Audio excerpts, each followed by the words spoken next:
data-driven decisions are becoming core to a lot of organizations, right? So that's what I thought I'll briefly introduce you to. So we will go in terms of use cases in different industries.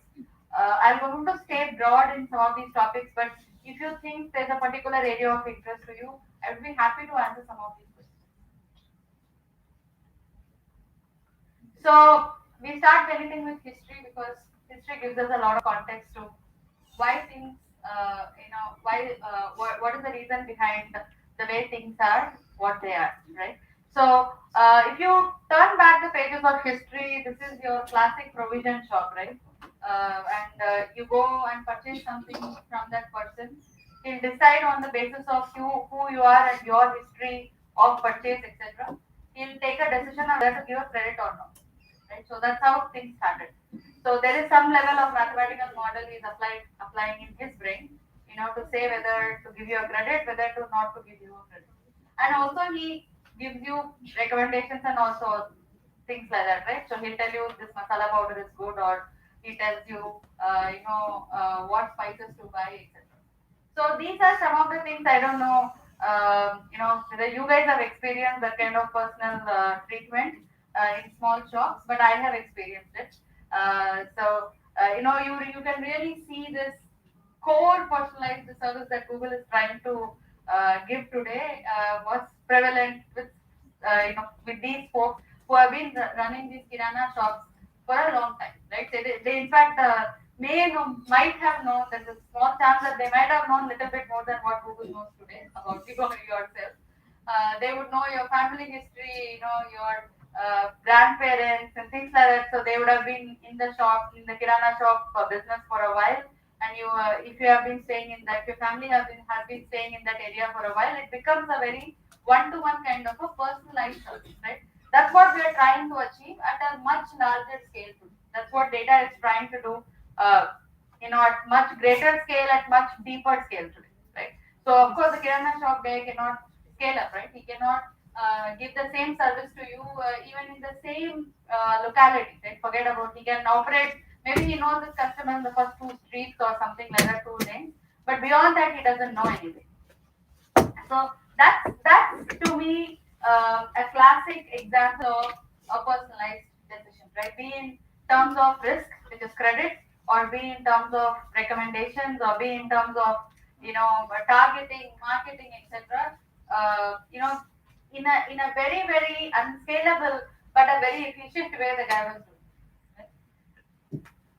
Right? This called as event-based decisions, but what used to happen is people thought, okay, this kind of thing is not going to scale, and this is not the kind of data that organizations want to operate in. So they thought, okay, we'll make some decisions based on some kind of event, right? For example, you take a bank's loan, the person has noticed, you have to walk up to the bank, show yourself, present yourself, etc. Or this was one of the cases that I had come up early in my career where this was somewhere in Mexico, and you get a credit card if you pick up the call, right? So they assume that you were credit worthy if your phone number worked, which means you had to pick up your call. So this was kind of type of decisioning that was happening at some point in time. From where this is the possibly 20-25 years kind of history where hypothesis was running the show, right? So people came up with intuition. They were domain experts who had intuitions about their target market, about about the kind of product, and about the kind of the classic product market fit. So the domain experts knew it all. So if it's a insurance person, he knows whom to give the what kind of premium to charge, etc., or whether to say whether a claim is a genuine claim or not, or if it is, let's say, a marketing manager running a campaign, right? So the marketing manager thought they understood the market very well. So the job of the statisticians kind of became in organizations more to either validate or disprove a hypothesis. Unfortunately, sometimes based on who your manager is. But fundamentally, kind of the point I'm trying to say here is these are not data, they are data backed decisions, but not data driving the decision, right? So These are your hypothesis testing, and we are just saying if something is going to work or not, but the decision is made by a human being. The fact of an intuition is coming from the human being, and then the data is just supporting or not supporting it. From there, what happened, right? So things suddenly changed. The computer science works in a lot of these labs came into play because a lot of companies wanted to come into the internet era, and then now data started becoming available at large scale. So a few things happened. What all happened? Data started becoming available at large scale. Computing power kind of came into the foray. So with the data available and computing available, some of these algorithms already in the lab for a while, right? Even the deep learning techniques is around 1990s, so initial work must have started 1985 or something like that. Some of these algorithms being available, the amount of computing power we had, and the data being available suddenly changed the whole industry, right? The industry which was very static, was hesitatingly using data, which we saw in the first few cases, or kind of just validating and sitting, as a support function. Suddenly, things changed with amount of data that is coming in, which led to a lot of organizations which had data as the backbone. So from a data as a support function, which is where data is kind of doing hypothesis validation kind of scenario, to suddenly data being the center of the organization started becoming a possibility, right? So this was the era of your Google and Amazon and Facebook and things. Sorry, not Facebook, but at least with the advent of Google and as well as some of the bureau data in the financial industry, these kind of things become extremely possible. So this is like, let's say, beginning of 2000s, we were starting to have very forward looking organizations which was keeping data as the central piece of their organization itself. So now from here on, things started changing, right? So people who were traditionally looking as data also being there or data even not being there, were forced to look at things with a very different look. Things where data forms a decisive factor of driving the business outcome.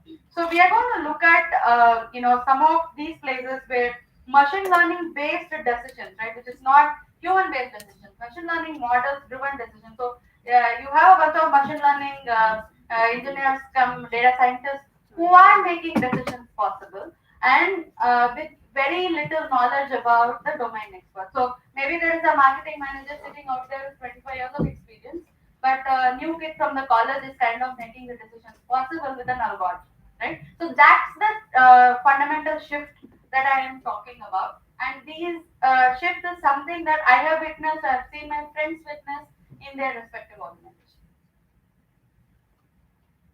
The big ones, we can't. Pratna also mentioned this. This is one of the biggest places where kind of data is used extensively. People know here about credit bureaus. You guys know, have heard of credit bureaus. So let me ask you a question. Let's say you will have to lend money to your friend, for example, right? How would you base your decision on? What kind of things will you think before lending money to your friend? Sorry? Huh? Okay. Yeah, correct. When the person will give it back, right? But how do you even figure out whether the person will give it back or not? Previous experience. Huh? How much your friend is earning, right? And how trustworthy is your friend, right? Now let us say, and you know this information because it's your friend, right? Maybe the person is good enough to tell you the salary or show you the salary slip or something like that. But what happens when it's a complete stranger? How would you lend money to that person? Suppose you have to lend money, and that's the business you are in. This is what banks are in. So what do you think they should possibly do?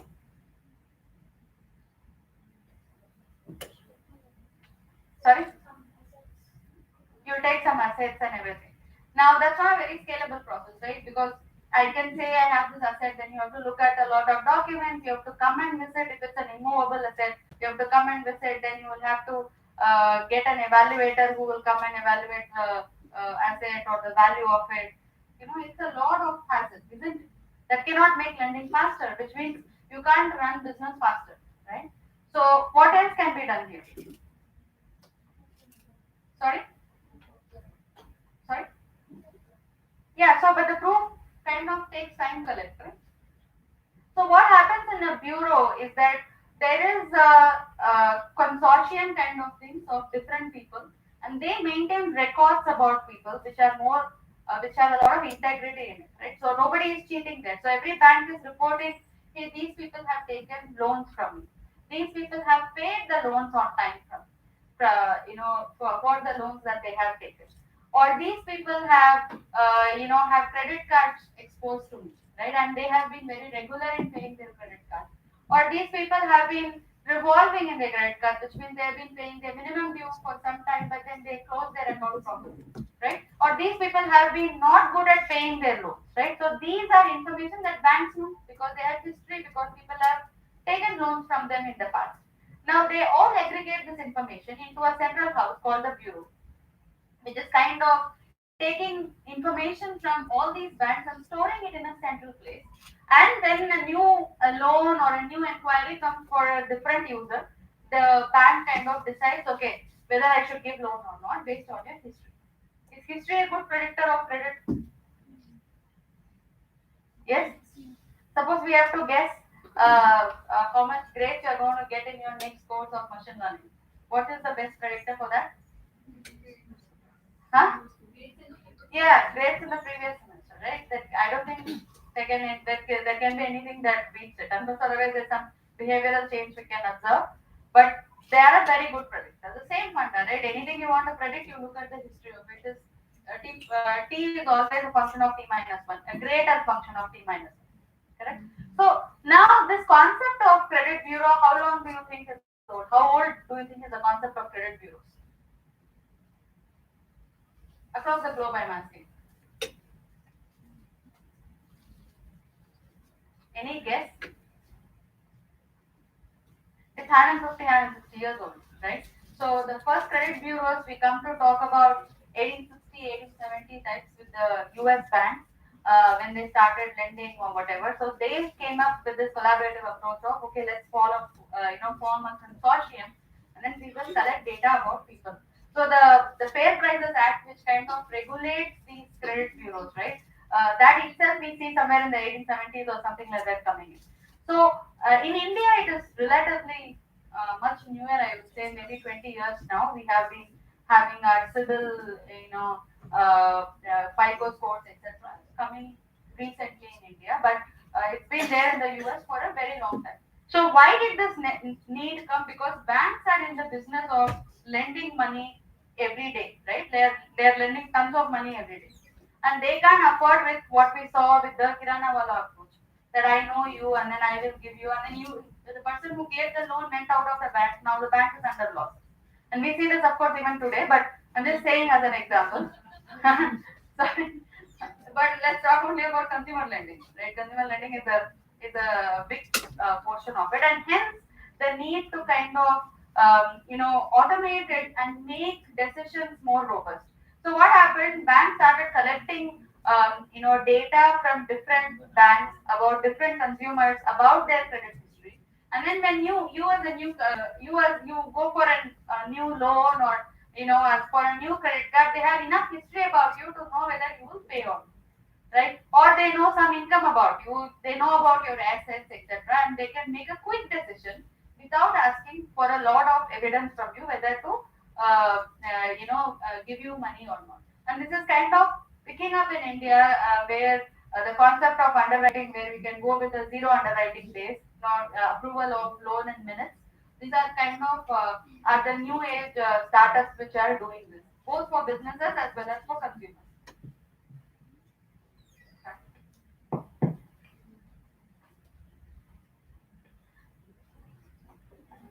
Connected or right?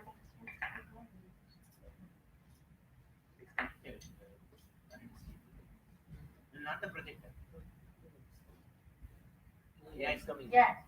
So, and hence, financial institutions are one of the pioneers of kind of experimenting decisions at large scale, right? So they do it in a lot of areas. One is, like I said, the credit lending, the fraud, right? Somebody took your credit card and swiped for an amount that you never even knew of, right? Now, as a consumer, you need to be protected about it, correct? So otherwise, what bank doesn't care, right? So let's say that the fraud was on your card. Why should the bank care about it? Bank says whatever it is, I don't care. It's your fraud. You will have to pay for it. Why do you think the bank should put a machine learning model on fraud and figure out and do all the work, invest data scientists on this? Why should the bank care about a fraud that where the consumer is the victim? Any answers? You think they should care or you think they shouldn't care? Huh? They should care. Why? You can just let the customer. It doesn't matter, right, to them.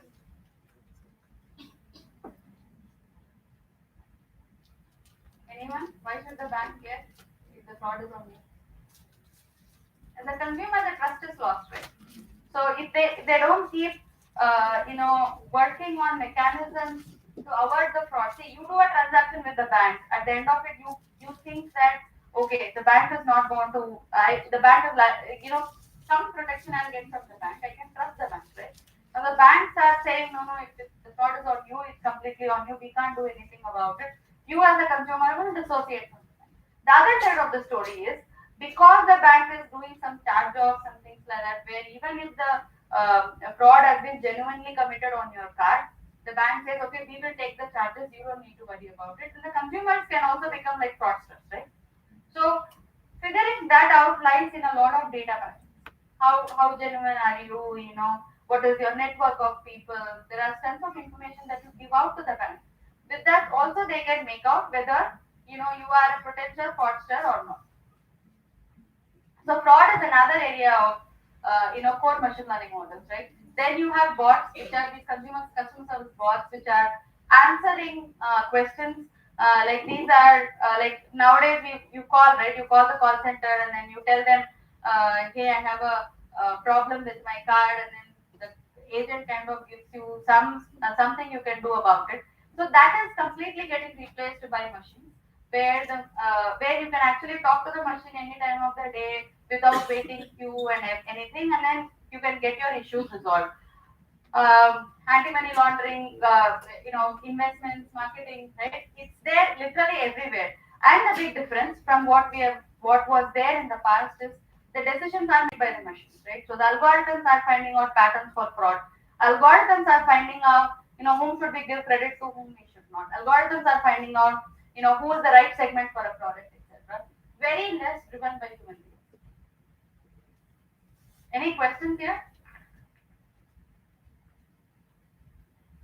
Okay, so this is your classic retail stores, right? So we may think, and these are large scale experiments. For example, I know Tesco is doing something on this line. A couple of shops in UK are kind of experimenting on these lines. Can we figure out consumer behavior as they shop, right? So can there be cameras around, and then as somebody walks on an aisle, what is the lady looking at? Is she kind of buying cereals first, the milk first? What is she kind of buying? In what order they are buying? What are they looking at in every product, right?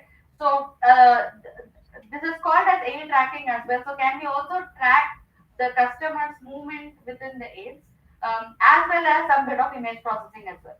So this is the area which is kind of expected to change the assortment and merchandise kind of decisions, more driven by data than the classic way of a merchandise manager saying, okay, we want to do this first and do this next, right? So what to display, where to display, when to alert a customer. Another use case is as you go through the aisle, can we alert that? So I'm in the cereal aisle, right? So I'm in the cereal section in a large supermarket, and then can I now say get an alert for the discount on milk, for example, or a discount on cookies if people buy cereals with cookies, correct? So how do I track that information? How do I know? And at large scale, how do I analyze that data, right? How do I footprint the customer as the customer walks across different aisles in the store is a huge area of research as well as huge areas where things are getting worked upon.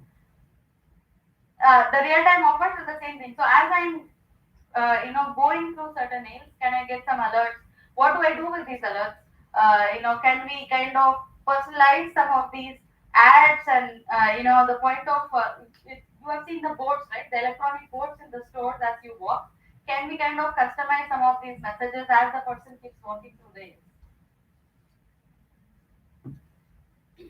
e-commerce? Yeah, needless to say, the whole industry is well driven by data, and so in an e-commerce company, even if you are totally on the other side of data, which is your business development manager, your sales guy, you are expected to talk in a data language, right? So e-commerce is very unpardoning also from that perspective. For instance, I'll give you a small example, right? The search in e-commerce. So search in Amazon or Flipkart, just because you didn't get the right search item, you lose the sale, right? So that's the kind of accuracies and precisions you need, at that scale of Amazon and Flipkart. So there is a lot of teams which just work on optimizing which products to show, which order to show these products on a search query, right? It is and it is very very sensitive. I would say even more sensitive than your classic search engine queries, right? Because you actually lose somebody transacting in a product if you don't show the right item of what they are searching for. They'll go to another website and buy, or they'll go offline store and buy what they are looking for, and hence it is one of the key kind of a data organization that runs search, right? Similar is your and search and computer science, these are search optimized highly optimized algorithms that is running on the search pages. Some of these other things are, one interesting thing I want to talk about is fabric discovery. This was happening in Mintra, for example. Depending on which cloth you bought in the past, can we kind of figure out very similar clothes that you will suit, that you will like, right? So depending on the texture, the fabric of the previous dresses or things that you bought, can we show something very similar to you? And also, Mintra was also into the path of actually manufacturing or customizing design based on data. So because they knew that people like blue color and people like the certain texture of color at certain time of the month, can we pre-assemble a dress like that and then show it to the customer, right? So they were using data to that level of how do you even design a dress based on the data that you collect, right? It is throwing the fashion industry inside out, right? It's not, that's not how fashion industry would have thought about data at any point in time. Fashion industry would have thought that design is the core of it. Right? Of course, design is the core of it, but nobody would have thought data would become the central bone, like how today Mintra operates. Mintra is at the end of the day into fashion. Any questions? Some questions? No? Yeah, so this is not an industry. I'm just classifying this as an industry. These are your classic apps, your Swiggy, Swiggy, Zomato, Ola, Uber, and things like that, where there is a digital app also, but also a physical service delivery attached right at the end of it, right? So, for example, Big Basket, right, which is delivering grocery to you, like we said, Ola when there is a cab recommendation, etc. So the core routing algorithm of which drivers to alert, which trip to take. See, sometimes at the end of the trip only, as soon as you book the trip, you give your source and destination. The algorithm knows, given the time of the day, whether it is raining outside, etc., taking those factors, whether this trip is possible or not possible. So then and there, the algorithm would reject without bothering the drivers of whether they want to take the bid or not. Then which drivers to send the bid to? So they'll say they'll accept it or not accept it. And how do you incentivize drivers to take a certain trip? How do you make sure, because all these companies operate in a three party system, right? So one is the consumer that they have to be bothered about. The other is the drivers. The third is some of the merchants. So for example, if it's a food, they have to be bothered about the restaurants which they have tied up with, the drivers and the consumers, right? So you will have to satisfy all the three parties, and hence making those finer changes and understanding whether, so for example, right, as soon as a food order you are placing, the first decision that is made is this order even serviceable or not? Then the second thing is which are the drivers who will be most probably accepting the order. Then you send it. Then some of the drivers accept, and then whether the merchant will accept the order or not, and when to send the driver to the merchant, how long you should tell the user that the food will take. All are driven by algorithms. So literally, other than the user interface that you see on the app, as the business grows, a lot of these are just driven by machine learning algorithms. So, and not only that, right, the other side of the story also. So, for example, the merchants kind of get to know when is their peak orders, right? There are companies which are trying to say, hey, can we tell when are your peak orders? What are your preference for foods, and hence how they should plan their kitchen, right? What are the inventory that they should stock, and all. Some of these cloud kitchens, for example, right?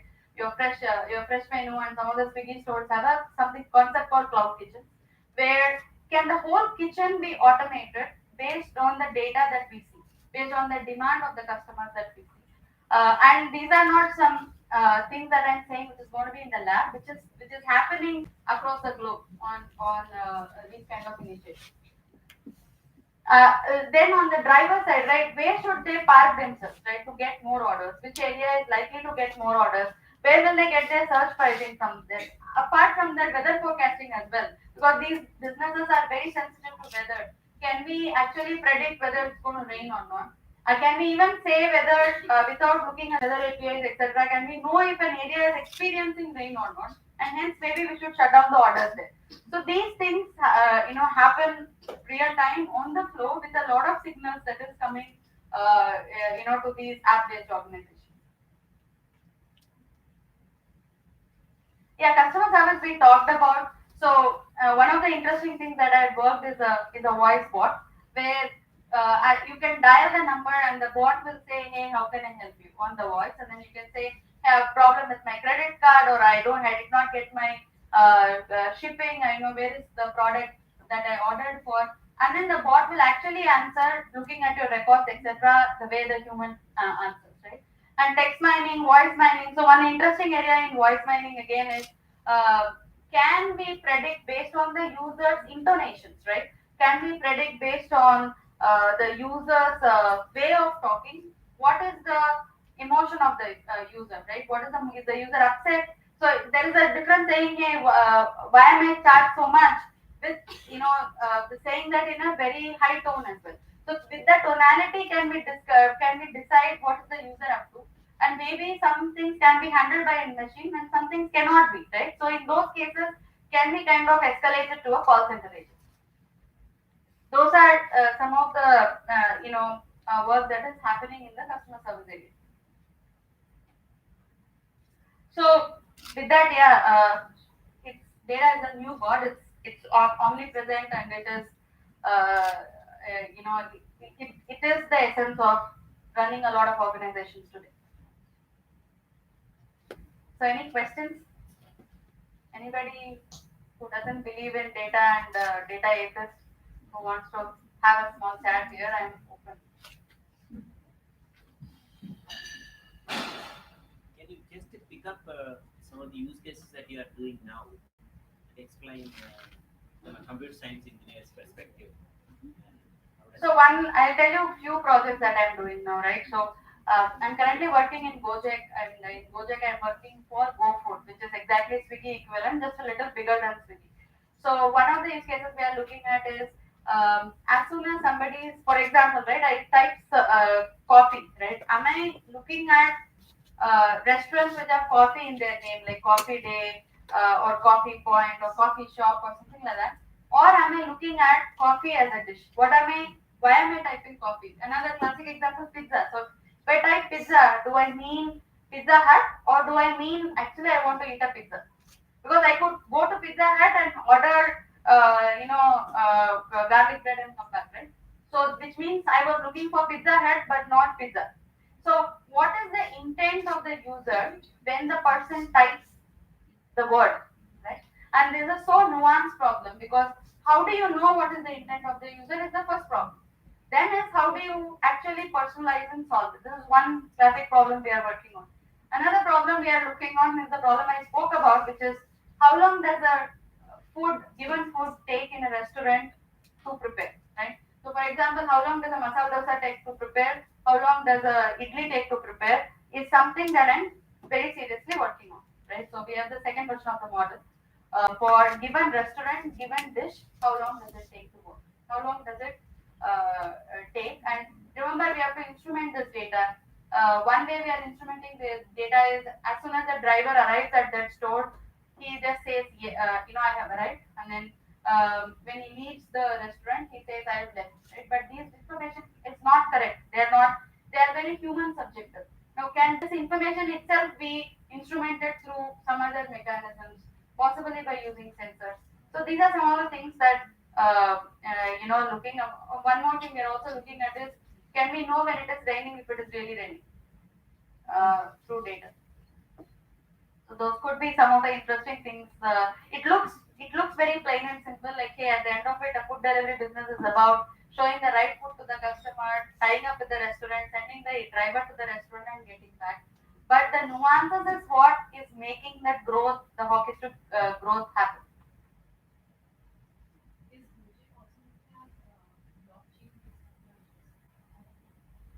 No, not as of now. And some of these blockchains are kind of also about security and things like that. Right? So at least as of now, no, not even. Not again. I could answer that for PhonePe as well. So,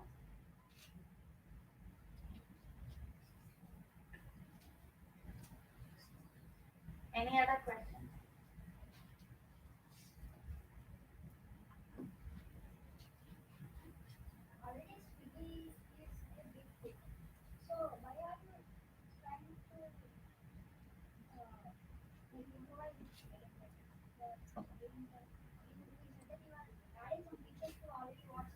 Yeah, because like I'm not in Swiggy, but I just gave you Swiggy because you can relate to it. So the way these features are worked out is how would the next growth happen? So let's say there is a 1 million orders came this month, right? Now we have to make 1 million orders to 3 million orders. How can that happen? The same infrastructure, consumers cannot grow beyond a point, right? Restaurants cannot keep growing at that pace because there are only so many restaurants, right? Now what can make it happen? You'll have to convert a lot of people who eat in their house, right? To convert, make them buy outside, right? Or sometimes I go out and eat in a restaurant, I have to convert that person. Now, why would they convert? They would convert if food comes to them instantaneously. Now, what is instantaneous? Let's say food delivery takes 15 minutes or half an hour to deliver. Can I deliver that food for you in less than 15 minutes? So, for example, Swiggy Pop was that idea, right? So, I can order a dish, frequently ordered dish faster so that it comes to you in less than 15 minutes. In order to bring efficiency, right, these things have to be worked on. Only efficiency can get that growth, right?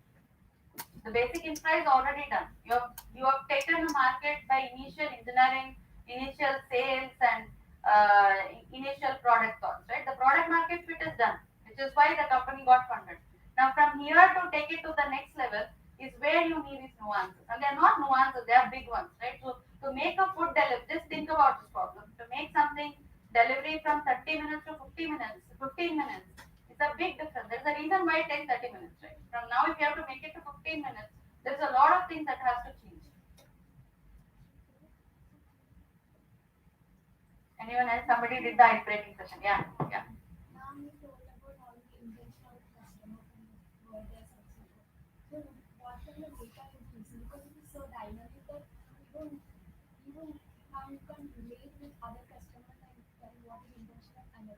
So you tell me, how would you do this? So let us say you are in Swiggy, for example, right? And you are working as a data scientist in Swiggy, and you are given this problem. What will be your first thing what will be your initial intuition to solve this problem?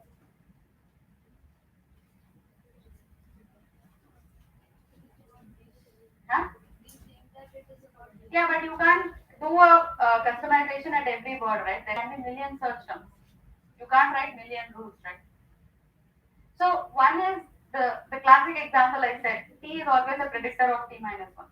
So depended on what you did in the past is what you will do in future. So that is a starting point for this example, right? So earlier in the past, if you have typed coffee and ordered uh, a coffee, right, which means you are more interested in dish as compared to a restaurant. That's just a starting point. But then there are more nuances to this, depending on the history that we have about such type of users. Remember, search terms can be millions, right? So you can't customize it at that level. So you kind of understand the essence of a search term and then understand the essence of a user and then come up with your algorithm.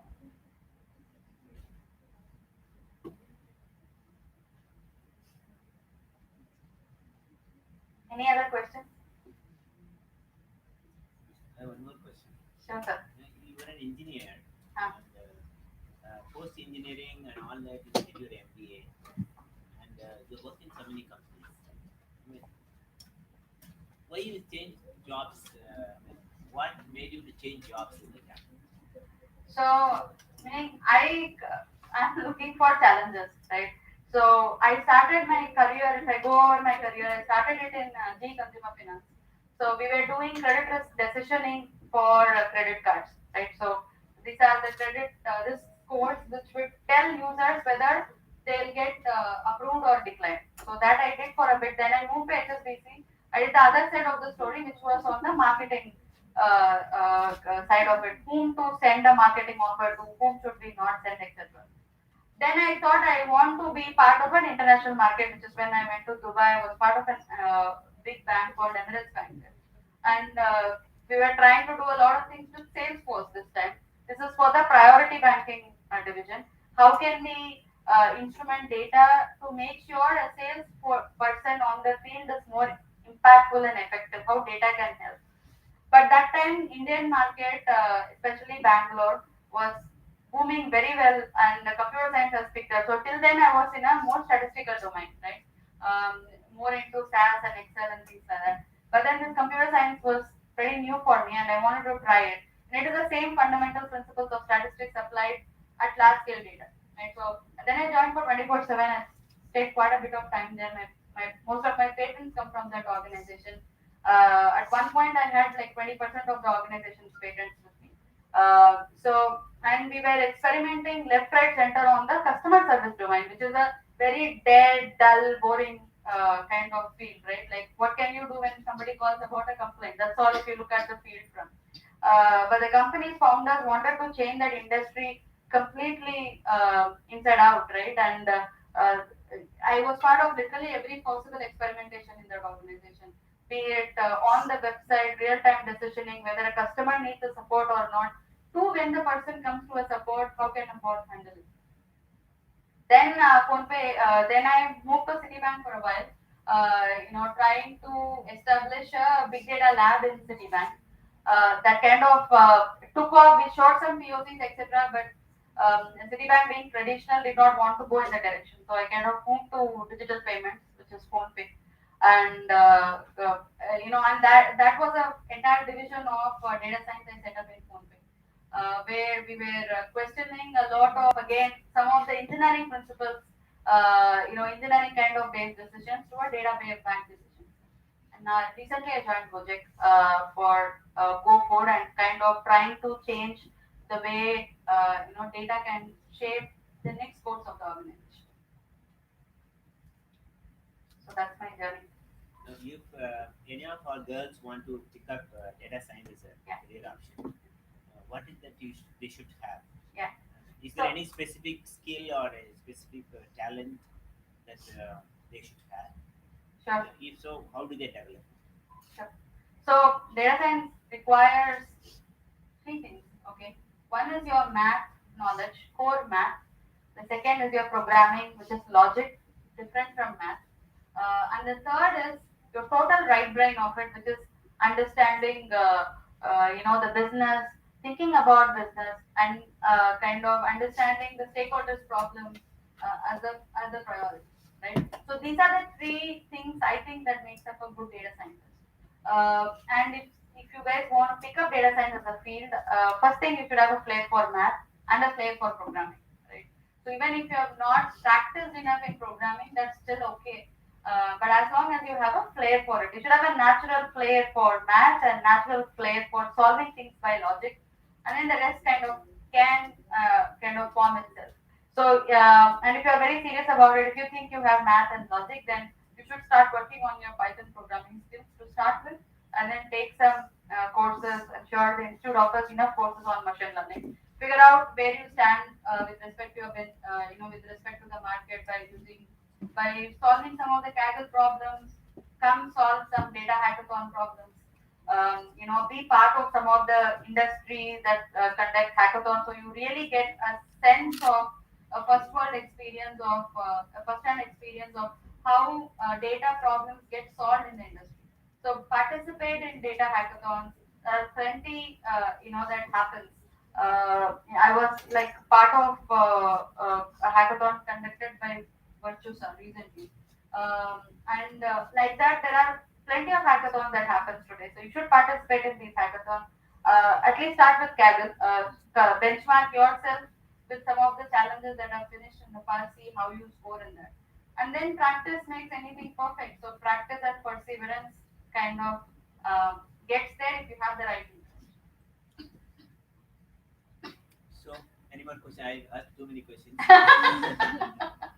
I wanted to use this opportunity to ask you questions. I know, sir. I can get that. Any more questions? Any more questions, girls? Any other questions? Okay. Any general questions can wait for the panel. Sure. Are we done? Any more questions? Okay. Thank you so much. That's it.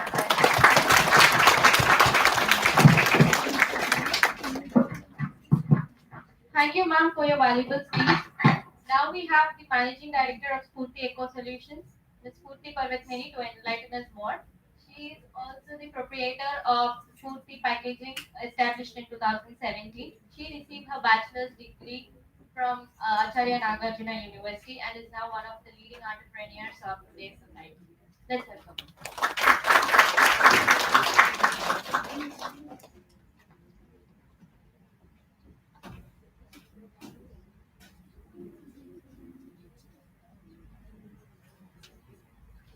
Good afternoon, guys. And I thank the director of IIIT.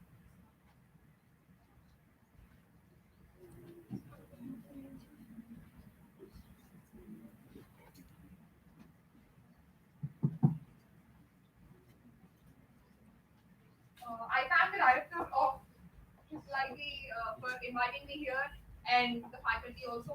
And thanks all of you guys for coming here and talking with the students.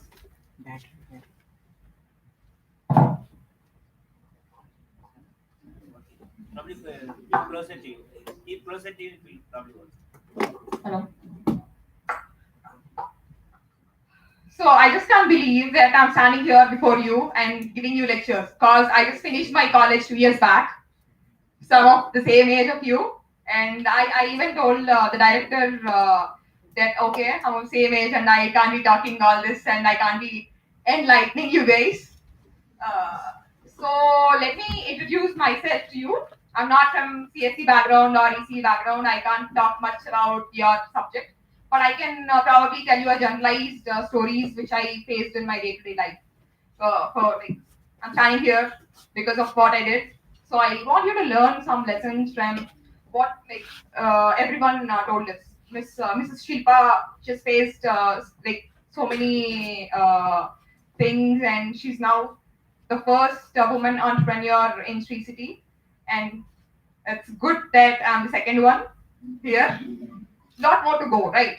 So I want you guys also to join the league, not just end up in jobs. Join the business and be on your own. So I'm into industrial packaging and tableware. It's a replacement of thermocol and single-use plastics. It's so simple. It's eco-friendly. Reuse, reduce, recycle. These are three mantras we follow.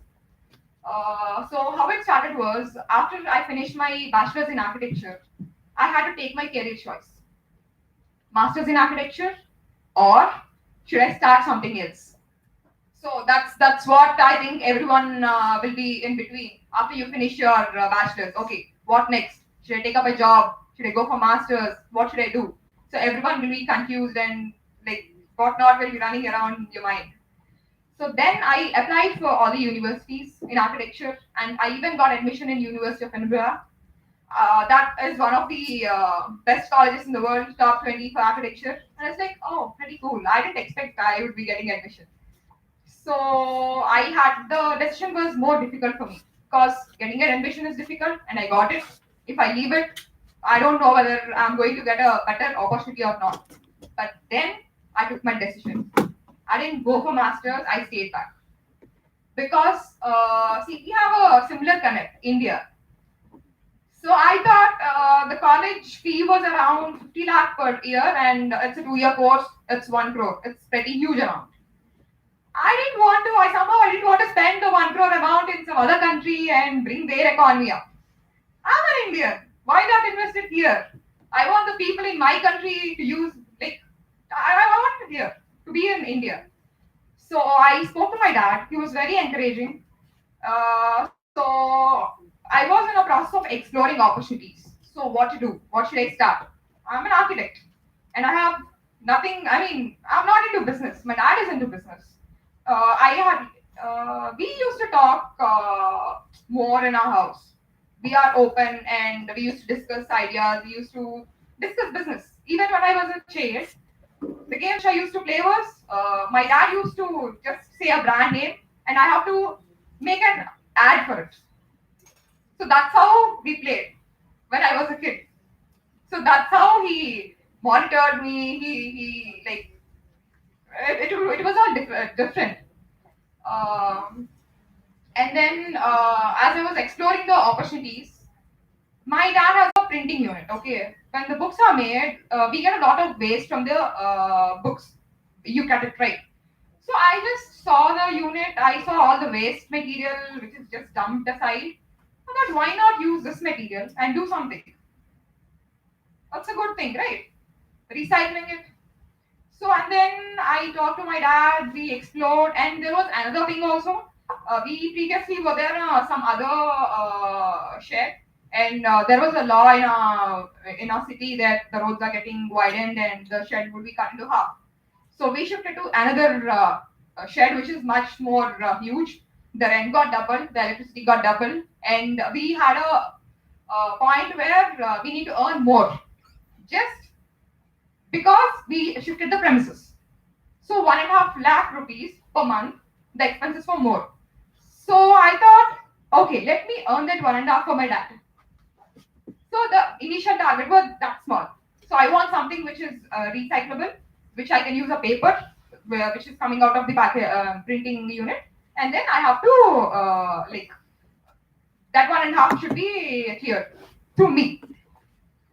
The initial setup was a egg tray plant, egg cartons, right? That is a very basic thing. In India, probably we have thousands of units.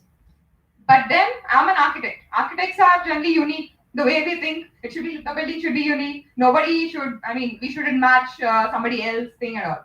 So I wanted to be unique in this. So and then we discussed, we explored more, and then I ended up in industrial packaging, which is a bit different from the X-rays what we do. It's just a small mechanism. We need more vacuum and a bit more. I mean, different. That's it. So I just started it with one production line, just one, and just 10 members of staff, just one and 10 members. Then we used to take 35,000 pieces production, and then in 2 years we increased it to 5 production lines and 50 members of staff. So just imagine in 2 years, if it's 5 machines and like 50 members, imagine the amount of growth which you have in like probably 10 years. And we used to get starting at the starting, I was clueless. I don't know who the client is. I don't know where to go. I don't know what to do. All I knew is just start something.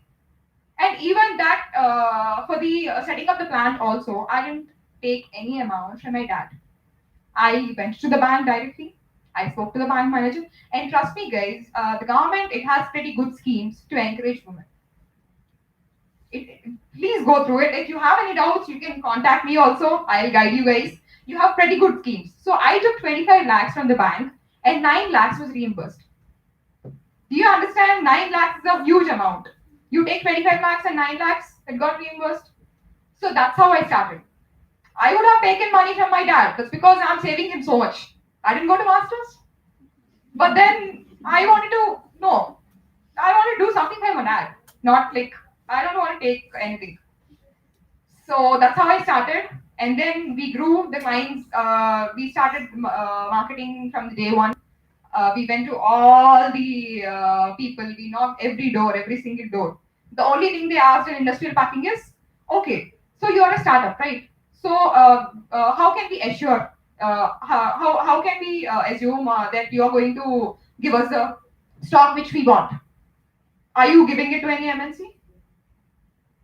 That's how things are. Even when you get out of the college, also people are going to ask you experience. Somebody should give us, right? To get experience. If everybody comes and asks us, oh, where is your experience? How will we end up getting a job? So it was same here. Everybody was asking me, okay, to what office or to what company did you supply goods? And then, thank God, we had like probably good luck. We convinced them, and then I got my first order. It was from Reliance.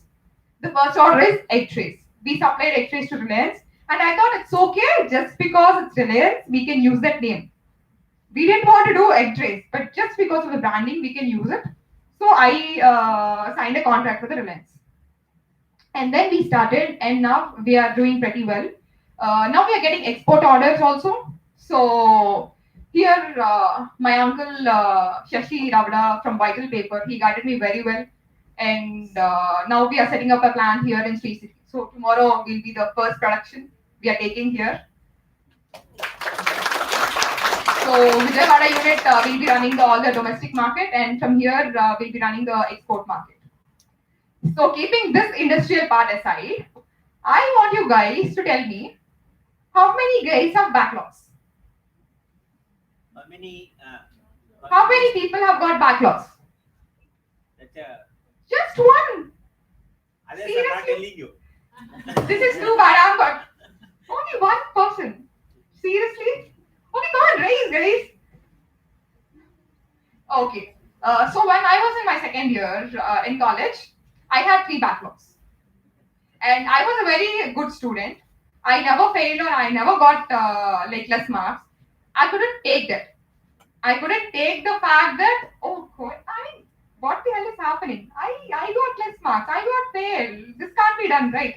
So I got very depressed and I got very angry at teachers also. It's quite common. Okay, Natural. it's natural. The thing is, when you don't fail or when you don't experience these kind of emotions in college, when you step out of college, it's going to be very difficult. You can't take failures. You can't handle pressure from office or from like family life, whatever. This makes you used to it, to accept things. And that was the only in my second semester I got backlogs, right? So that was the only semester I got less marks. From my third semester, I was the topper of the university. Third semester till sixth semester.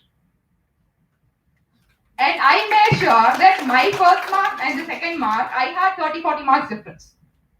In architecture, it's not easy to get marks. It's not just writing answers, getting marks. You have to like work really hard.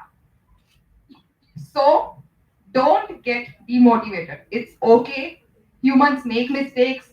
Learn from it, and do not repeat it. That's how you grow. So just imagine a person like me with 3 backlogs. I'm standing here and giving you lecture. What about you guys? You guys are far more better than me, right? Where should we? I mean, where you guys will be in like next 5 to 10 years? Better than me? Better than anyone, right? So learn from your mistakes. It's not easy. If you go out, it will not be easy. There will be more challenges than you imagine. So college is a place where you do mistakes, you learn from it. And you have got a very good platform here in Sri City You have got so many industries here. You guys are really very lucky. How many colleges do you think have this platform? You have all the companies, all the MNCs just on your boundary, right? Do one thing. Just go do internships.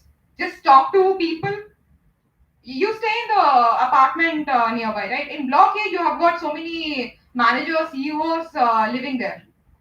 Why don't you go talk to them? I'm a person who never studies, okay? I just learn talking to people.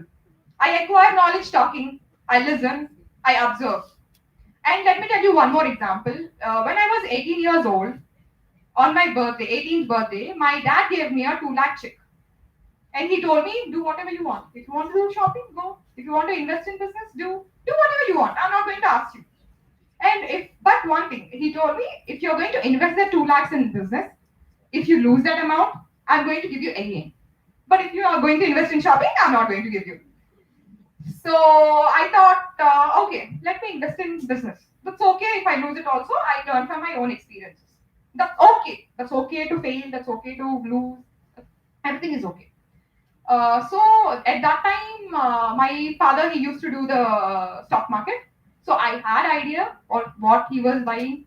Observation is also a major key factor, guys. Like you need to observe each and everything. That's how you grow. So then I invested in stock market. I know what he bought, the shares and all. I never asked him. I used to sneak and see all Dalal Street books and all. Just he used to underline stuff. I used to see that content and then buy. And trust me, I gained money. I didn't lose not even a penny. 2 to 5. I went 5.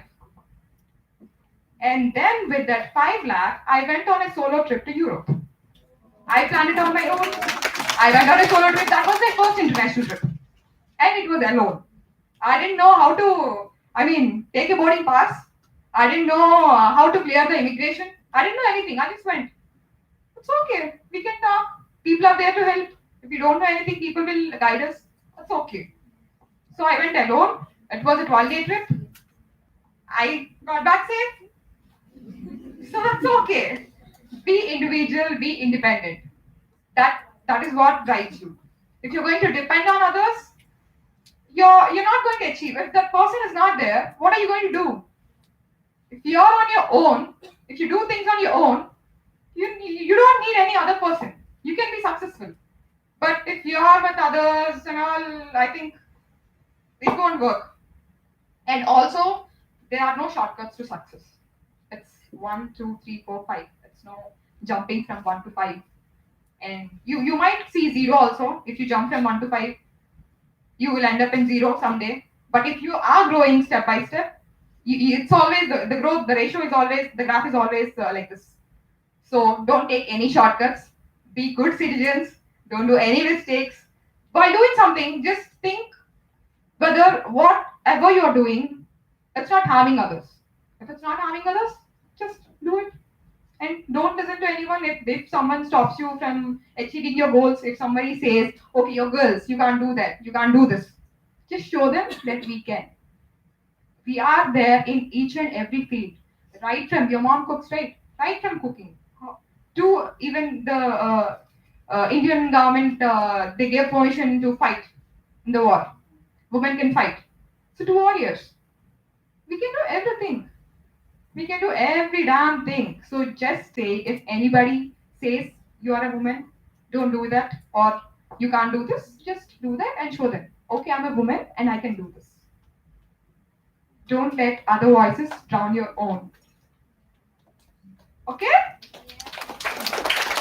Thank you, sir. Thank you for giving the opportunity. Thank you so much. So we have about 3 minutes. I want all the speakers to join.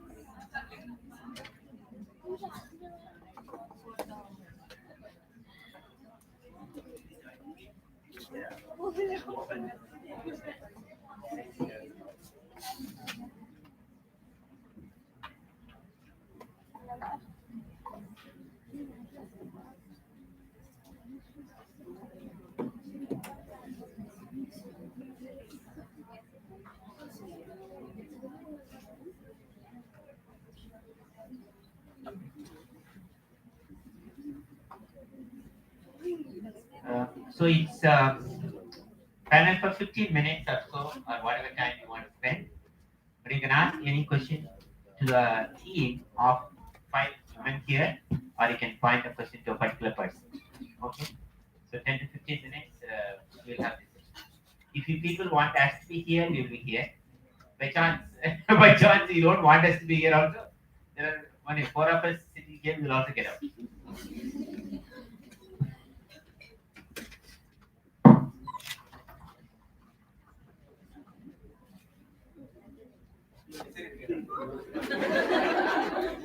So see, now you have fun for 15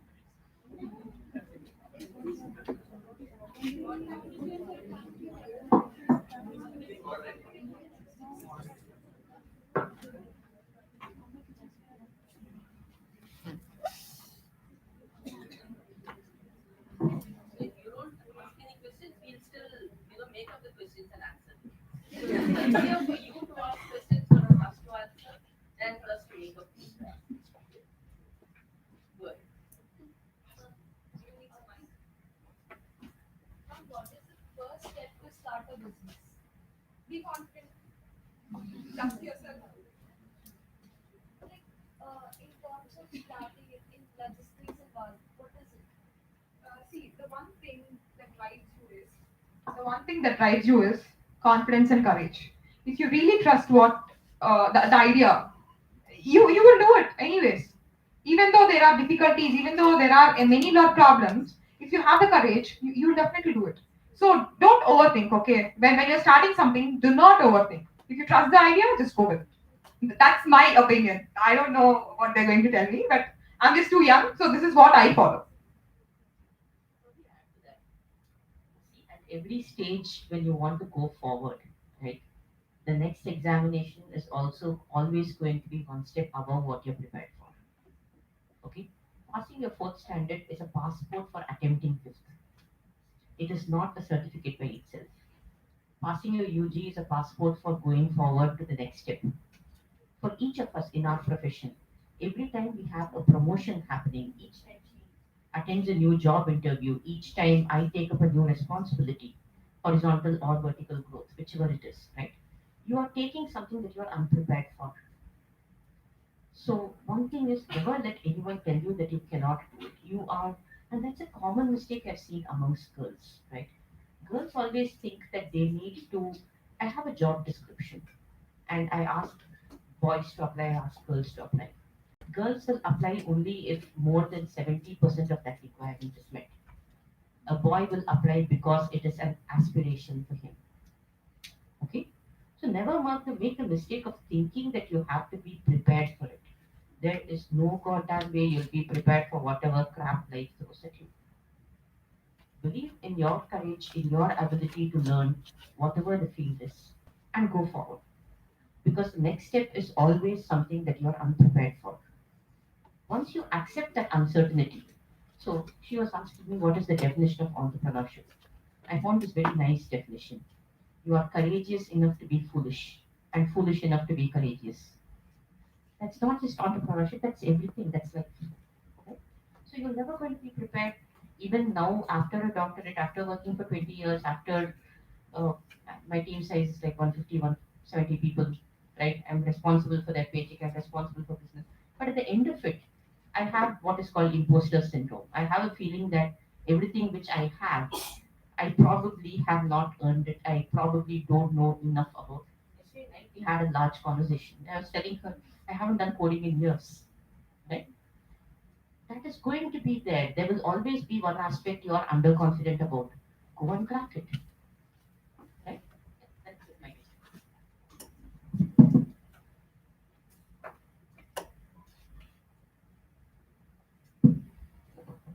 Any other questions, girls? I'm sure a lot of questions will be going on in your minds. You just are not opening up. Now that your professors are also not here, so you can open up any kind of crazy questions. No questions at all?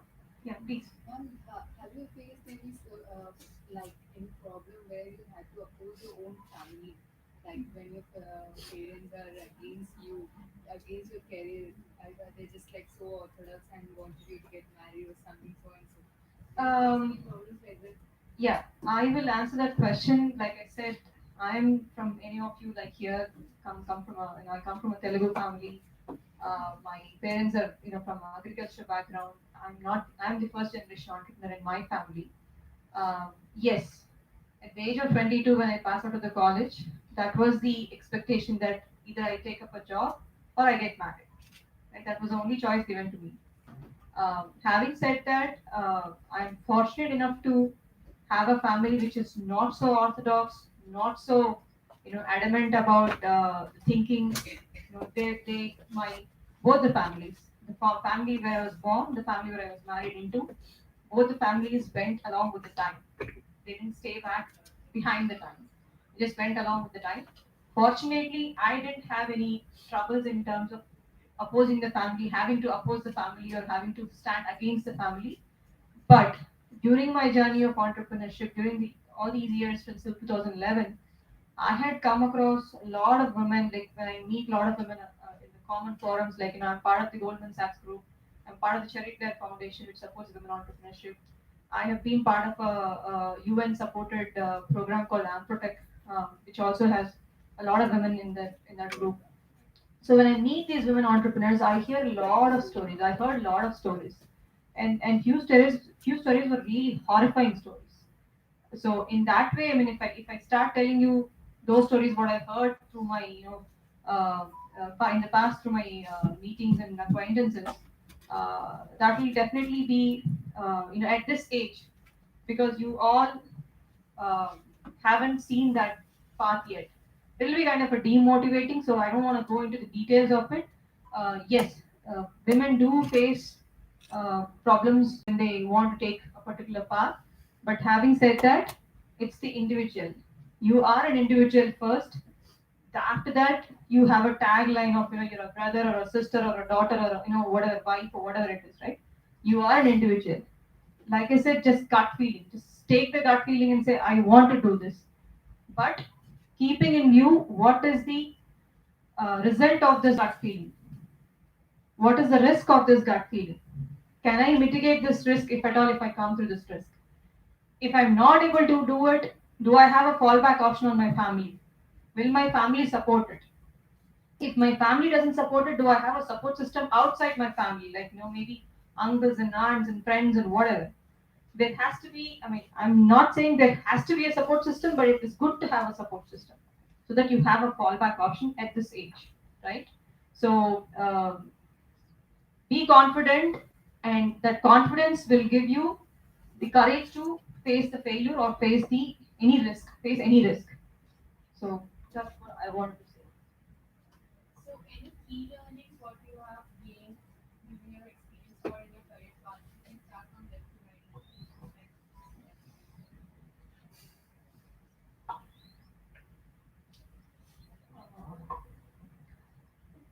Okay. Key learning would be, I think, learn to say no if somebody is telling you, you can't do it. Like I've experienced this in my career, like how Madhulasa was telling. Uh, if there in my college, like in CSC, there were like 40 boys and maybe 20 girls, but computer geeks are always guys, right? Not girls. They always feel like they don't know anything. They don't know about computers. They only know to read books. They can't come beyond books, right? You have to somehow say no to it, and first say no to yourself. No, I'm not like that. And it's okay. It's not easy. It is difficult, but it's okay to be that one outlier. Not all girls are like that, right? When you try to be like that, maybe there are other girls also in your class who are not, like, look at her. She's trying to be like, that tomboy kind of a person. She wants to be a computer geek. There's no support. I know that, and I've experienced it as well. So it's okay. It's okay to be that outlier. Eventually, everybody will learn. Uh, that is one important thing. Second thing is, I think at job, um, you you should always believe in something, and something like a gut feeling. If you have a gut feeling, generally when you like something or you 100% believe in something, you will have a gut feeling for it. If you feel like logically everything will fail, but something inside will tell you no, it might go through. That's how I came into data science, right? Everybody was doing very good in their career. All my friends, everybody, every friend of mine was doing very good in career. I was not even earning like 30% of what they were earning. Big demotivation, but I have to overcome it. If I sit and compare, and if I'd done whatever they had done, I would still end up in some Java coding somewhere, even today, maybe, right?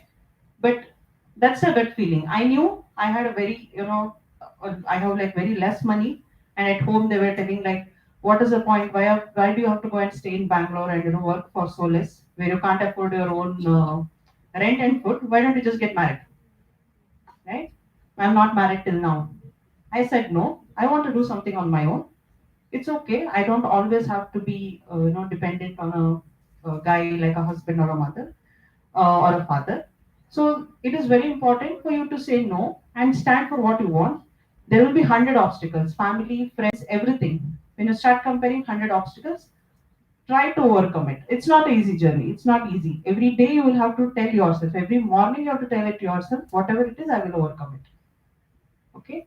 And one personal experience, maybe why I am so strong, it's because I am brought up by a single mother. I lost my dad at the age of 6, and I'm very thankful that my mom did her graduation and had a job at that age. If not, maybe I wouldn't even have had my 10th standard, maybe, because we have no money at home, right? She is the source of income. So she is like, my role model from a very young age. And I decided, like, no matter what, I should be independent. Because losing a parent or losing a life partner is not in your hand. But you should never be dependent on anybody else if that situation comes to you. So try to be independent. You don't have to go for great career options. Be self-sustainable. If nobody is there, at least you should earn your own food and your own shelter, no matter how much it is. I think that is the takeaway for all the girls here on Women's Day. Thanks. I'll talk about two things. One is about generally on what sets you apart in your career in terms of as a woman professional. So there are three pillars I think. One is self, the motivation to be independent or the motivation to excel, the motivation to challenge certain things, right? That is extremely important, and that motivation does get formed at a very young age. So the self is a big pillar. The second pillar is your organization itself, right? So that's where I think a lot of organizations can make a big difference, being very sensitive and empathetic towards women, giving certain flexibility options, and these kind of things, make a difference once you have a kid, etc. Right? So and trusting the employee with their choices and placing the trust on the employee could make a difference. The third is society, which is your support system, right? So whether it is your kind of a nannies or daycare or things like that, right? Or a family support system, something like that has to be there. At least in India, we have the possibility of having domestic help, and I can't overlook that fact for whatever I am today. I think the three things had worked out for me, including third pillar. So that is one thing I want to tell you, and even as you kind of progress in your career as well as progress in your personal life, just make sure that your support system also functions as good as you, and also choose the right kind of profession, right kind of organization, right? And more importantly, have the self will to be very determined and be more ambitious. A lot of people are not ambitious today. It's very surprising to me. So I think these three things can make a very successful career. That's one thing. The second thing, what I have learned is if I kind of look back on what I have learned, I think one of the key things to learn is to unlearn. Right. So a lot of times I am more than I am learning, I'm unlearning a lot of things. I'm unlearning, certain norms and certain paradigms work for only certain environments, and just world keeps changing from that perspective. As long as you're agile enough to learn and unlearn, and more importantly unlearn, I think things can hold out better. think my this thing is probably going to take off from this and add on a little more. But the first thing I would tell people as my key learning has been that I have to own my narrative. And what do I mean when I say I have to own my narrative? You live only once, right? You only live once. YOLO is something which all of us are familiar. Instagram. What does that mean? It means that I am the producer, the director of my own life. I don't want my boyfriend, my father, my spouse, my brother, my mom, my mother-in-law, my daughter, my son, uh, anyone telling me what I should be doing.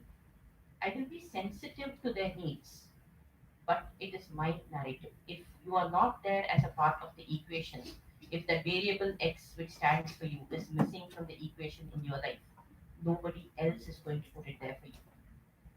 Okay? You have to look out for yourself. And you don't have to look out for yourself in a selfish way. Most of us are taught that it's very selfish to look out for yourself as women. You do not look out for yourself in a selfish way. I look out for myself because if I am good, my kids are better. If I am good, my spouse is empowered. If I am good, my parents are good. If I am good, my mother-in-law feels very proud of me. The person who took the greatest pride in my accomplishments was my mother-in-law. Right? So when I say you own your narrative, you go and make them allies in your journey. If somebody doesn't know what's going on in my mind and I don't learn to speak up for myself, nobody is going to stand up for you. Very early on, you tell them, this is what I want to do. This is my ambition. This is my this thing. I will stay today at home. I will take care of the kids. I've tried not to compromise anywhere. I've taken off time for my children. I've taken off time for my ailing, parents. I've taken off time for my ailing in-laws. I've taken off time for weddings, for events which are important in people's lives, for birthdays, for my kids' graduation parties, everything. But at the same time, if I don't take time off for myself, I don't invest in myself, I don't own my narrative, nobody else is going to direct my life for me.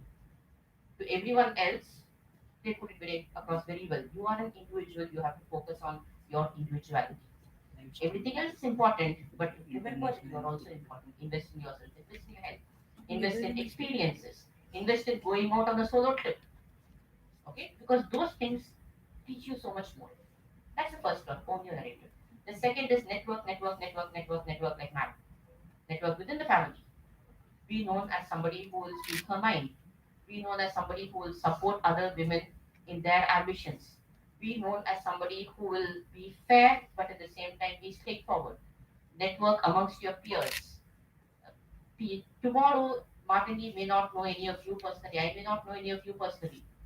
But you come back and say, we attended your lecture in 2020 March at this point of time. Would you have openings for us in data science in your organization? People will respond to you. 9 people won't, the 10th person will. What happens is again there's a difference between men and women. Men network, women go to a place and they feel like they're completely out of the picture. They don't know whom to talk to, how to talk to them. And one of the key themes that, as entrepreneurs, I would probably ask them to talk about is how do you network? Where do you keep contact? Going and talking to people you don't know is not being forward. Okay? You're taught not to talk to guys. Get that out of your head. Talk to them as equals. Okay? Do that all the time. The third thing I want to say is take time off for important life events. You are a woman, you're born with an X and a Y, you can't help it. Okay? But while you take time off for those events, remember what your North Star is going to be. You can take time. So when I was graduating in 2008, I was graduating out of my PhD. I was 7 months pregnant with my second kid. My first one was 2 years old. I and when I actually got my convocation, day of the convocation, night of the convocation, my son has been up till 2 a.m. refusing to sleep. Okay, next day morning I have to be somewhere at 8 o'clock. And like, I don't know whether I'll be able to attend the convocation. My husband says, give the kid to me. I'll come there, I'll take the entire thing in the car, I'll come there, I'll stay with you in the next room, find a hostel room for me, I'll stay with you. Right? We went through the convocation and my professor came back and said, you know what, Madhu, don't worry. It will seem like right now I see all my friends going off to the Bains of the world, to the McKinseys of the world. I've applied for a job. I've been pretty much a topper in class. I could have walked into the interview, but then I can't travel. Right? At that point of time, she said, see, I've been where you have been. My daughter is now 16. Okay? Kids grow up. But if you don't invest in yourself now, you will not be able to pick up the pieces later. Don't wait for other life events to pass you by. You focus at whatever level, invest in yourself to the extent that you can. And till date, whenever I go through a tough patch, I think about that. Today I cannot do it, but tomorrow I should be in a position where I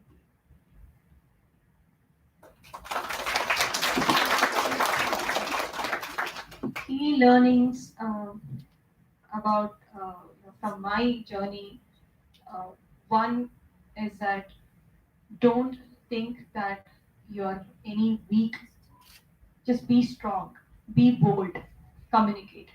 That is the first point that I would like to say, that be bold, be strong, communicate. Don't keep your mouth shut anywhere, everywhere, irrespective of which forum you are in, which platform you are in. That's the first learning. I don't stay calm. If I need to say something, I speak out. I was like when any of us were asking questions, any questions, or anybody would like to say something. A lot of you all were like just sitting quiet. There could be various reasons. Genuinely you don't have any questions, or few kids, few girls might feel like, what if we say something wrong? So I was in your place probably when I was in my undergrad, but I realized at one fine day that no, I can't be like this. If I'm like this, I can never grow. If you need to grow, you have to be bold. There is no difference of girl or a boy. Just be bold and stand up and speak. That's the only way that you can you know go forward. That's my first key learning. Second learning that I would like to say is be organized. I learned, in general, I'm a little organized person. Having said that, I had seen like ups and downs in my organization skills as well. But I would say for this generation especially, that being organized will help you not to lose your time. Once the time is gone, you can't get the time back. So it's very important, because today's world, where the world is going, how the technology is growing, the kind of information that you have, the kind of data that you have, there's so much that you can do. If you're not organized, if you're not planned, you're just wasting your time and not going anywhere. World is like running, like in a 100-meter race, a 400-meter race. You're just crawling. You're not even like walking, you're still crawling. You're way behind than the world. If we need to start at least walking, or at least do a little bit of speed walking or a brisk walking, we need to be organized in our time management, in our time. How do we do, what do we do, and all that. So these are the two key learnings that I would say from my experience. And apart from these two, I would like to add upon the point Madhu was saying about networking. That is a major role, major aspect right now these days.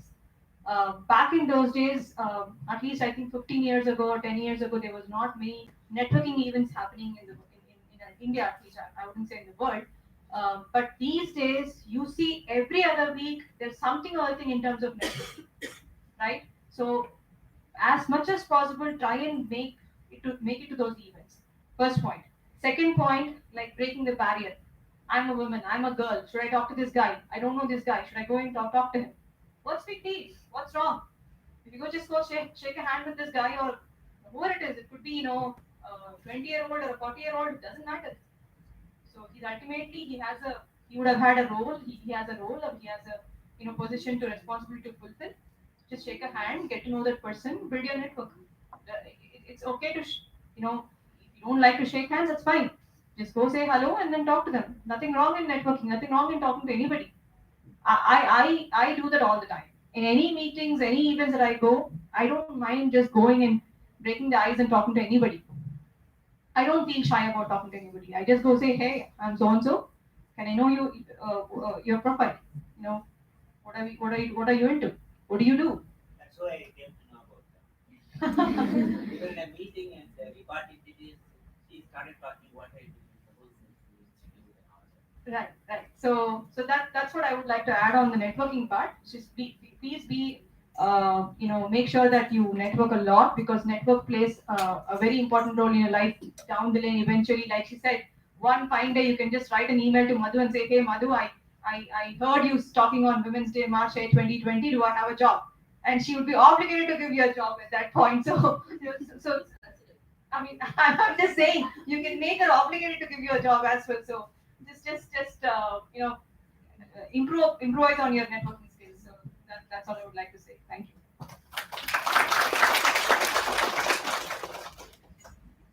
As I already said, I'm not a person who reads books. I just talk to people.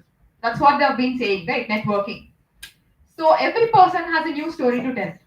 Every person has their own experiences. When you start talking to them, they share their stories, they share their experiences. So you learn from it. They do so many mistakes. We do so many mistakes. When we tell you guys that, okay, this and so happened, so we had to face this, so and so happened. So that's what they teach you in MBA. It's all compared in a book and they just teach you. But when you talk to people, it's more practical. Do you get it? Reading from a book, we just read and we write the exams and then we forget it.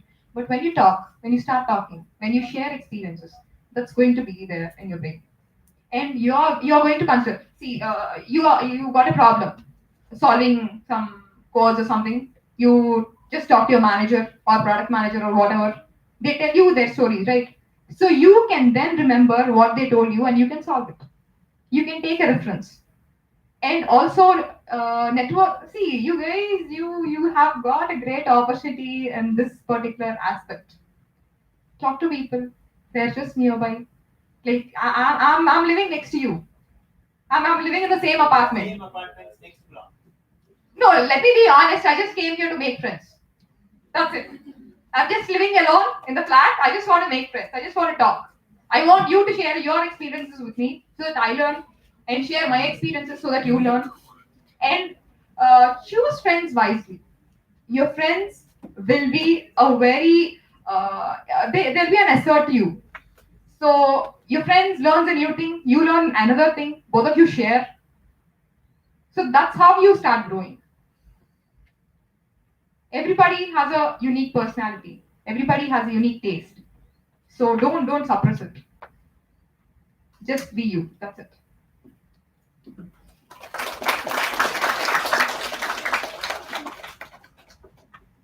any more questions?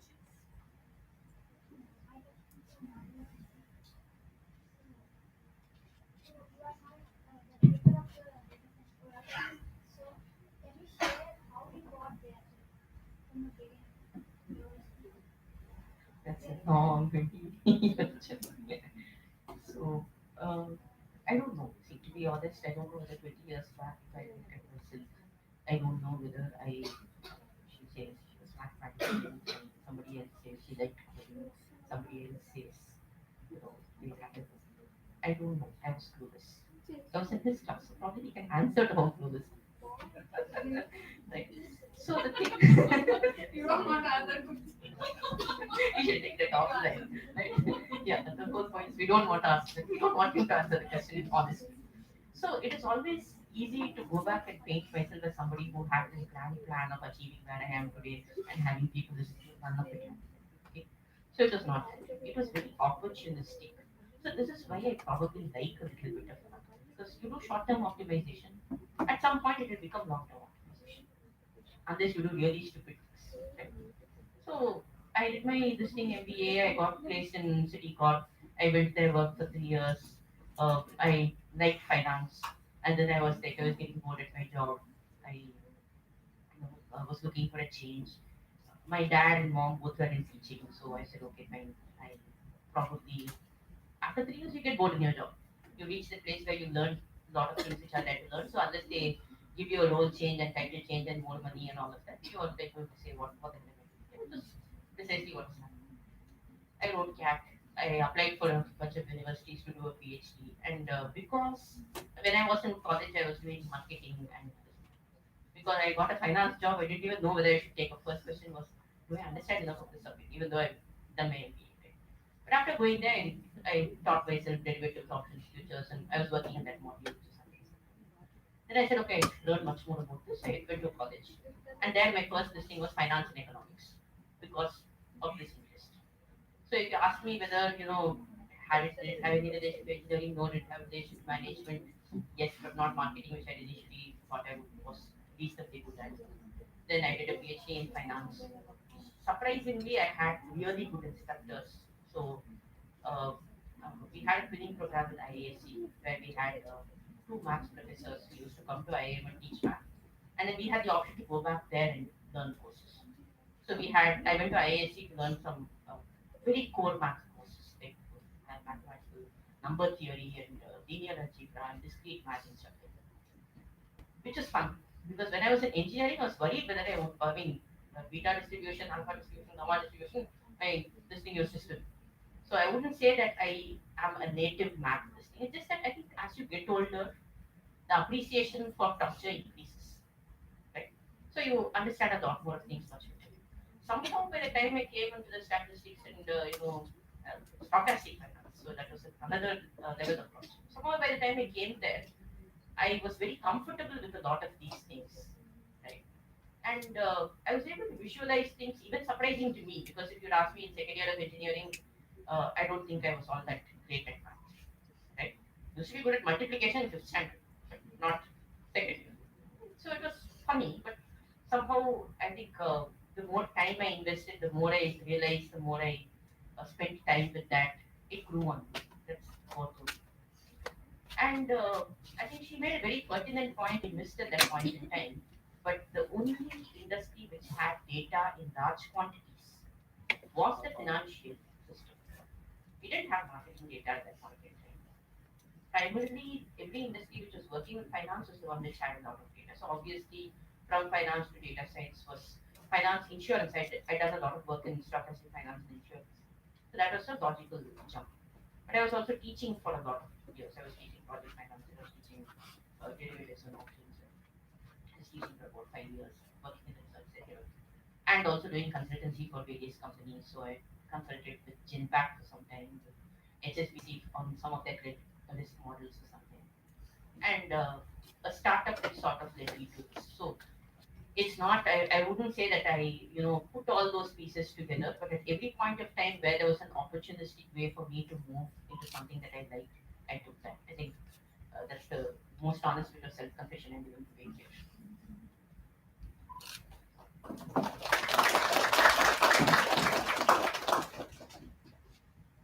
Any other question?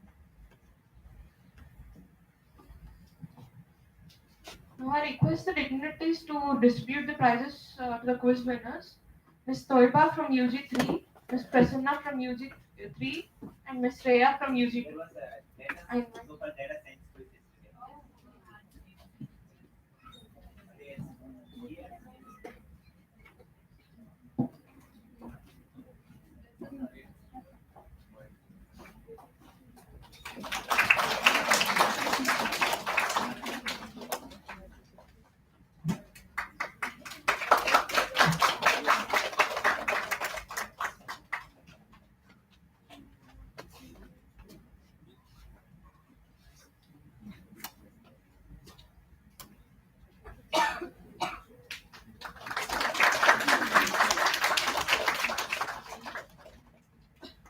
You were watching the quiz yesterday? Yeah, we were.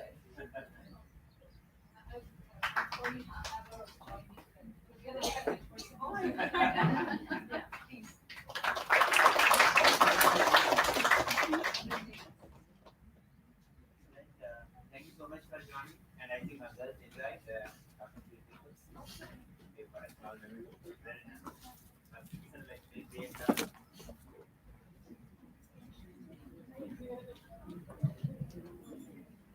I would like to add one small point, just one information. I don't know how many of you have noted down my email and my phone number when I was going through my slides. So if you haven't, just reach out to me now. I'll give you my email and phone number both.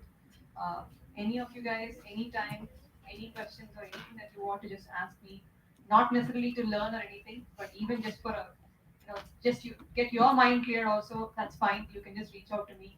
I'm available. I don't live here on a permanent basis, but I keep shuttling every. I mean, I'm so far shuttling every other week, or eventually I'll start shuttling every week too. I usually stay in Hyderabad, but having said, I'm available on the phone and email all the time. That's for first one point, and the second point is I would like to um, invite or rather give an opportunity to any of you all if you're interested to develop the website. NKS packaging is still not, I mean, we haven't done any work in terms of digital space. So if any of you are all willing to take an exercise or an opportunity to develop the website, do your coding and improve your skills or whatever, I'm willing to experiment with you all. I'm willing to work with you all to do that right.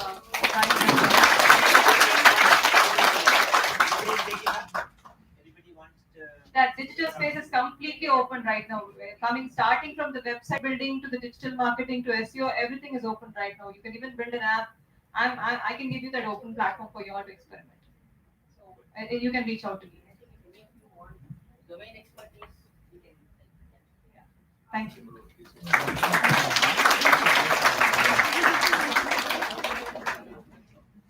We have a small letter.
Just come closer.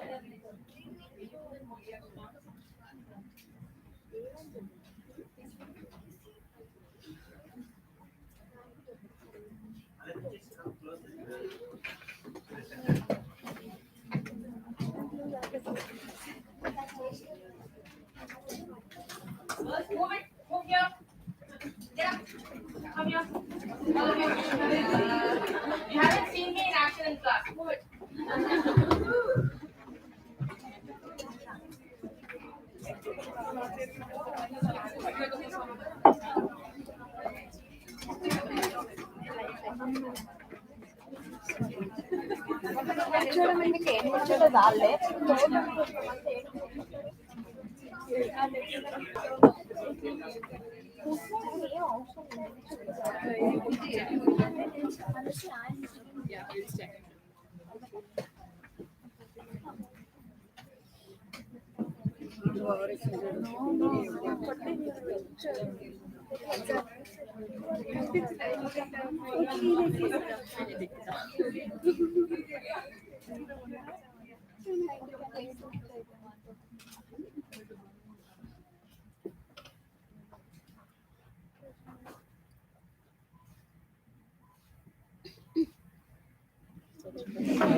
అందుకే reaction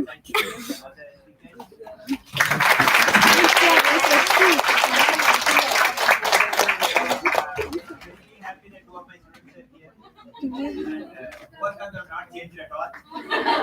Particularly, model has not changed a bit.